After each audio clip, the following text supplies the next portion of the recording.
ये question CSIR जून 2016 में पूछा गया था। क्वेश्चन क्या है कि late A be n cross n matrix and B be n cross n vector with real entries. Suppose the equation Ax equal to B where x belongs to Rn admits a unique solution. Then we have to see which of the options are true. Options are option A n greater than equal to n, option B n is greater than equal to m, option C n is equal to m and option D n greater than m.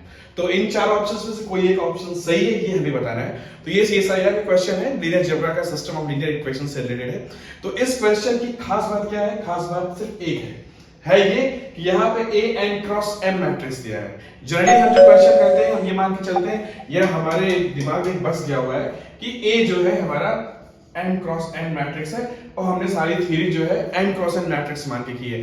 तो जब हमसे ये mistake हो सकती है कि हमारे mind में ये फील हो चुका है कि AM क्रॉस n मैट्रिक्स है और इसके करेस्पॉन्डिंग हमने सॉल्व कर दिया और आप देखिएगा कि आपका एक ऑप्शन जो इससे मैच कर जाएगा। तो ज्यादातर लोगों ने गलत किया होगा, तो यही गलत किया होगा।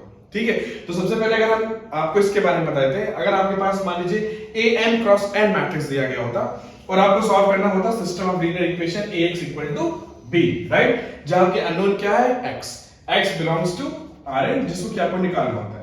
इसके यूनिक सॉल्यूशन की कंडीशन क्या है भाई? यूनिक सॉल्यूशन कब एग्जिस्ट करता है? तो एक तो सिंपल फंडा ये है कि यूनिक सॉल्यूशन का मतलब क्या होता है? कोई भी सिस्टम ऑफ लीनियर इक्वेशन, चाहे होमोजेनियस हो चाहे नॉन होमोजेनियस हो, भाई कोई भी फ्री वेरिएबल, मतलब if no free variable means unique solution will exist. चाहे ये homogeneous system of linear equation हो चाहे non homogeneous system of linear equation हो, if there are no free variables then I will say that, then we will say that a system has unique solution। क्योंकि अगर free variable exist करता है, एक भी free variable मिल जाता है, तो इसका मतलब क्या होता है कि उस फ्री वेरिएबल को आप आर्बिट्रेरी वैल्यू दे सकते हैं। अगर उस फ्री वेरिएबल को आप आर्बिट्रेरी वैल्यू दे सकते हैं, इसका मतलब है कि उस सिस्टम है जो इक्वेशन मिला आपको, उसके इनफाइनाइट सॉल्यूशन होंगे। ठीक है, तो इस केस में जब बोला है कि आपका जो system of linear equation Ax equal to B है, जो यहाँ पे Ax इक्वल टू B दिया गया है, वो एडमिट करता है यूनिक सॉल्यूशन। ठीक है, तो इसका मतलब ये है कि वो आपको बता रहा है कि आपको वो वाला केस देखना है कि जिस केस में फ्री वेरिएबल एग्जिस्ट न करे। Number of free variable if you are solving system of linear equation Ax equal to B, that is given by n minus r, n minus r, where n is the number of unknowns कह सकते हैं, या आपका m cross n का अगर matrix है तो n आपका वहां पे दिया गया है। ठीक है, और r क्या होता है? रैंक ऑफ द मैट्रिक्स है। तो यहां पे हम लिख रहे हैं कि नंबर ऑफ फ्री वेरिएबल्स,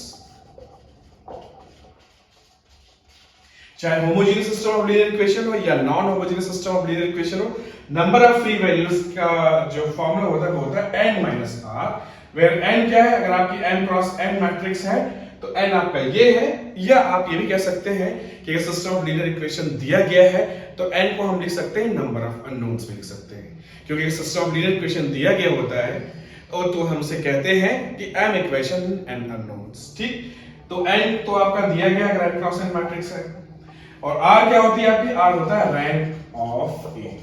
ठीक है, तो अगर Ax equal to B unique solution लेता है या Ax इक्वल टू B का अगर यूनिक सॉल्यूशन एग्जिस्ट करता है, then what will happen? Then there should be no free variables, means what should happen? n minus r should be 0। तभी तो हम कहेंगे कि भाई कोई फ्री वेरिएबल नहीं है। तो n minus r equal to 0 का मतलब क्या हुआ? r should equal to n, rank of A should equal to n, then we will say that Ax equal to B will admit unique solution if the solution exists। अगर consistent है और r equal to n है तो हम कहेंगे unique solution है। लेकिन ये देखिए खास बात है, ये सारी बातें जो मैं कर रहा हूं वो तब है जबकि आपके पास m क्रॉस n का सिस्टम है। आपके पास जो मैट्रिक्स A है वो m क्रॉस n की है। ठीक है, लेकिन क्वेश्चन सेटर ने आप थोड़ा सा दिमाग लगा दिया, उसने A को n क्रॉस m कर दिया, और अगर आपने m क्रॉस n करके किया होगा तो आपका गलत आंसर आया होगा। इसमें से शायद कोई ऑप्शन आपका मैच भी कर गया होगा। तो अगर हमारे पास जो गिवन प्रॉब्लम है, गिवन प्रॉब्लम में क्या है आपके पास? गिवन प्रॉब्लम में A है आपकी n क्रॉस m की मैट्रिक्स है, तो इसके आधार पे आपके नंबर ऑफ फ्री वेरिएबल्स क्या होगा? Then your number of free variables will be n cross n था तो n माइनस r है, n क्रॉस m है तो क्या फ्री वेरिएबल बन जाएगा आपका? m minus r। और अगर Ax equal to B unique solution admit करता है तो R should equal to M for unique solution. R equal to M का मतलब क्या हो गया कि rank of A should be equal to M।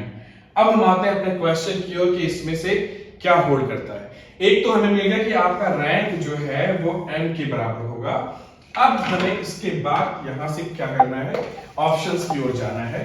Options को जरा देखिए, option A B C D में क्या होल्ड करता है। अभी भी हम यहां नहीं पहुंचे। अगर rank of A equal to M हो गया, if rank of A equal to M, then हमको ये पता है, क्या पता है कि अगर आपकी मैट्रिक्स A जो है वो M क्रॉस N की मैट्रिक्स है, तो रैंक ऑफ A जो होता है क्या होता है, rank of A is less than equal to minimum of M N, right.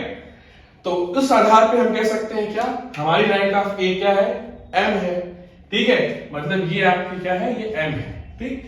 तो M और N में क्या रिलेशन होगा, ऑफ कोर्स M और N में क्या रिलेशन होना चाहिए, इसको बेस पे मानते हुए, क्योंकि रैंक जो होती है M और N, ठीक है, उसके मिनिमम या उससे कम है ना, less than equal to minimum of this है, और आपकी रैंक क्या है, M है। तो इसके बेसिस पे हम M और N के बीच में रिलेशनशिप अगर एस्टेब्लिश करेंगे तो M जो है वो N से बड़ा नहीं हो सकता, ठीक है, क्योंकि rank of A is less than equal to M, rank of A is less than equal to N, इसका मतलब यही है। तो M N से बड़ा नहीं हो सकता, M ज्यादातर मैक्सिमम कहां तक पहुंच सकता है, N तक पहुंच सकता है। तो रिलेशनशिप क्या एस्टेब्लिश होता है, M is less than equal to N, so option B is correct, this option is correct. तो इस क्वेश्चन में दो खास बात थी। एक तो खास बात ये थी कि उसने A M क्रॉस N की जगह N क्रॉस M कर दिया, तो कई लोगों ने इसमें मिस्टेक किया होगा। दूसरी बात यह है कि आपको कंसेप्चुअली पता होना चाहिए कि यूनिक सॉल्यूशन एग्जिस्ट करने का मतलब क्या होता है। यूनिक सॉल्यूशन एग्जिस्ट करने का मतलब यह होता है कि उस सिस्टम में कोई भी फ्री वेरिएबल एग्जिस्ट नहीं करते हैं, ठीक है, नो फ्री वेरिएबल। अगर सिस्टम कंसिस्टेंट है और यूनिक सॉल्यूशन है तो फ्री वेरिएबल एग्जिस्ट नहीं करते हैं। और फ्री वेरिएबल का फॉर्मूला क्या होता है, फ्री वेरिएबल का फॉर्मूला, अगर M क्रॉस N की मैट्रिक्स है तो आपके फ्री वेरिएबल जो होता है N माइनस R होता है, ठीक है। और R क्या होता है, रैंक ऑफ मैट्रिक्स होती है। तो N minus R is the number of free variable. अगर ये फ्री वेरिएबल हो ही ना तो यूनिक सॉल्यूशन हो जाएगा। और ये पॉसिबिलिटी कब होगी, जब R is equal to N होगी। तो ये सारी बातें किसके लिए है, जबकि M क्रॉस N की मैट्रिक्स हो। लेकिन आपको दिया गया है N क्रॉस N की matrix, N cross N matrix, तो नंबर ऑफ फ्री वेरिएबल जो कि आपके N माइनस R थे वो बन गए M माइनस R। अब यूनिक सॉल्यूशन करने के लिए आपको क्या करना पड़ेगा, M माइनस R को 0 होना पड़ेगा। M माइनस R 0 का मतलब हो गया R इक्वल टू M हो गया। इसका मतलब क्या हुआ कि rank of A is equal to M हो गया। लेकिन इस इनइक्वालिटी की बात आ गई, अब इस इनइक्वालिटी से बात है, तो अब ये रैंक की प्रॉपर्टी के बारे में डिस्कस कर रहा है। तो अगर A M क्रॉस N की मैट्रिक्स होती है तो rank of A is less than equal to क्या होता है, मिनिमम ऑफ M N। तो अगर रैंक ऑफ A M आ गया आपका, तो M और N में क्या रिलेशनशिप होगा भाई, M होगा less than equal to N। क्योंकि आप देख लीजिए, सोचिए, मान लीजिए A आपकी कोई 3 क्रॉस 4 मैट्रिक्स है, ठीक है, तो रैंक ऑफ A जो है या तो 3 हो सकता है या 3 से कम हो सकता है, ठीक है। ऐसा नहीं हो कि A 3 क्रॉस 4 मैट्रिक्स है और रैंक ऑफ A जो है वो 4 पहुंच जाए, नॉट पॉसिबल है, नॉट एट ऑल पॉसिबल। इन दोनों का जो मिनिमम है उसके बराबर या उससे छोटी होगी रैंक, ठीक है। तो इसीलिए लिखा rank of A is than equal to minimum of M, N। तो अगर रैंक ऑफ A इसके आधार पे क्या कर सकते हैं, लेस देन इक्वल टू 3 होगी। तो 3 4 में क्या रिलेशनशिप होगा, यहां पर 3 लेस देन 4 है, यहीं पर अगर 3 क्रॉस 3 की मैट्रिक्स होती तो इक्वलिटी आ जाती, ठीक है। इसलिए हमने अब इस प्रॉपर्टी का भी इस्तेमाल किया और फिर कहा कि अगर रैंक ऑफ A M है तो M और N में क्या रिलेशनशिप होगा, M is less than equal to N। M या तो N से छोटा होगा या तो N के बराबर हो सकता है, लेकिन N से बड़ा नहीं हो सकता। So this is all about this problem. I hope कि आपको समझ में आया होगा। और कोई भी क्वेरीज होगी, कोई भी कंफ्यूजन होगा तो please feel free to ask, and आप कमेंट सेक्शन में कमेंट भी करिएगा, मैं आपके कमेंट्स का जरूर रिप्लाई करता हूँ। Thank you so much.